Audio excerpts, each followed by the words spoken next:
In our prime number segment here on Cold Hard Football Facts on the Pulse Network, I'm Butch Stearns along with Kerry Byrne.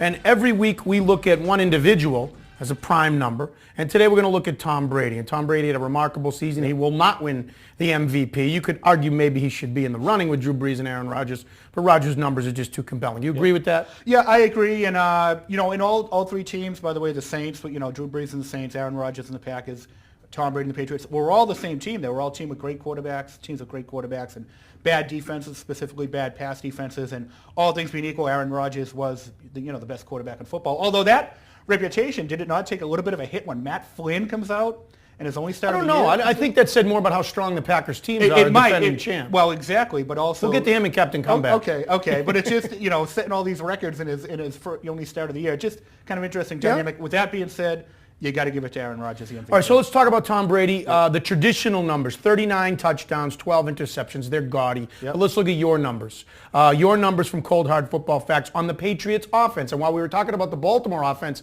in the last one, of course, the Patriots are the flip of the Baltimore offense. They're going to Baltimore team. They're going to ride their offense to the Super Bowl or not. Real quarterback rating, they're third. Scoreability, they're fourth. Passer rating differential. Think about that. As bad as that pass defense is, there's only three teams that are better when you add them, how good their offense is to how bad their defense is, and their offensive hog index is seventh. Talk about those four numbers individually. Well, the one number that if you're a Patriots fan that's really encouraging, that passer rating differential, we call it, as you know, Butch, the mother of all stats, because 60% of all NFL champions were number one and number two in that indicator, and I believe 61 of 69 NFL champions since 1940, something like that, were in the top five.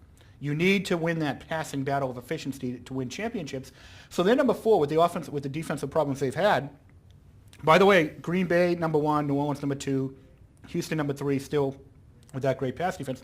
So when you look at that number, the Patriots have a fighting chance. And who wouldn't like Tom Brady in a gunfight in an NFL game against any quarterback in the NFL? And plus, coupled with the fact, I think the one concern would be where the Saints have been so explosive in domes all year. If the Saints get to the Super Bowl and you're playing Drew Brees, who put up like 42 points per game in domes this year, that's obviously a concern. But Tom Brady can pick apart that Saints defense as well as Braves can pick apart the Patriots defense. So I think all things being equal, this is Tom Brady's team, and if he has a bad game, this team doesn't win, but there's no reason to suspect that he will not be anything but great in the playoffs. Looking at the Patriots and Ravens, they're sort of on a collision course to play in the AFC Championship game. They both have the bye.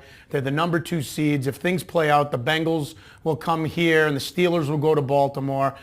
Hope the home teams both win and then they play. I mean, that's probably the way it plays out if the top seeds win. But looking at the Ravens and looking at the Patriots and looking at your numbers, they are the polar opposites, obviously. The Patriots offense and the Ravens defense. But here's what I found remarkable. In our last segment, I gave you the traditional numbers, said that the Ravens are a plus 15 with the touchdowns that they score versus the touchdowns that they give up. The Patriots are a plus 18.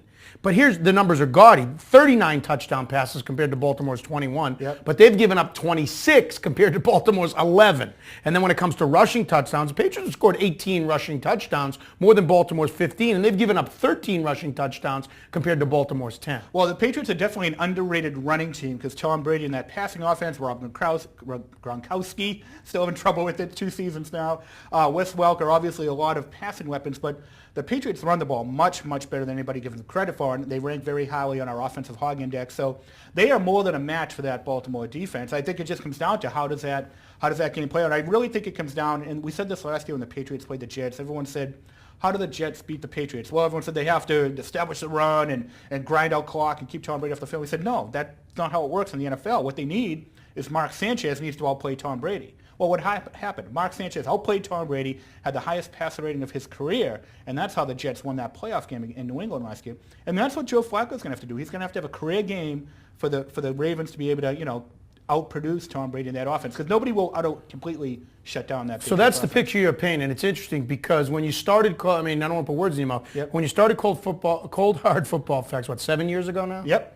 Okay, started that. 8 years, it's a new year now. No, I've heard you say this many times. One of the reasons you did it was to take on the theories that you have to run the football, that defense wins championships. But really, if it becomes Baltimore Patriots in the AFC Championship game in Foxborough, you really do test the defense wins championships because Tom Brady going against that defense, again, if I just look at touchdowns, they're a plus 18 and Baltimore's a plus 15. It says that Baltimore's defense is going to have to outplay Tom Brady more than Joe Flacco is going to have to outplay the Patriots Yeah, defense. and at the end of the day, it comes down to which quarterback has the best game. Now, which factor matters more? Can Joe Flacco play better than Tom Brady playing a terrible pass defense? I don't know. But what's interesting, Butch, is we've always said defense wins championships, and that's kind of the cliche. And our numbers prove that, by the way. Great defenses traditionally win more often and win more frequently and win championships more often than great offenses. But that's been changing. In the last 5 years, we've had a series of really bad defensive teams reach the Super Bowl and win championships. The 2006 Colts, the worst, highest, most points allowed ever to win a championship. The 2007 Giants, the 2008 Cardinals, all these teams had really bad defenses and still made the Super Bowl. So you can get there in this day and age. We're starting to see that sea change statistically, in which offense may become more important than defense.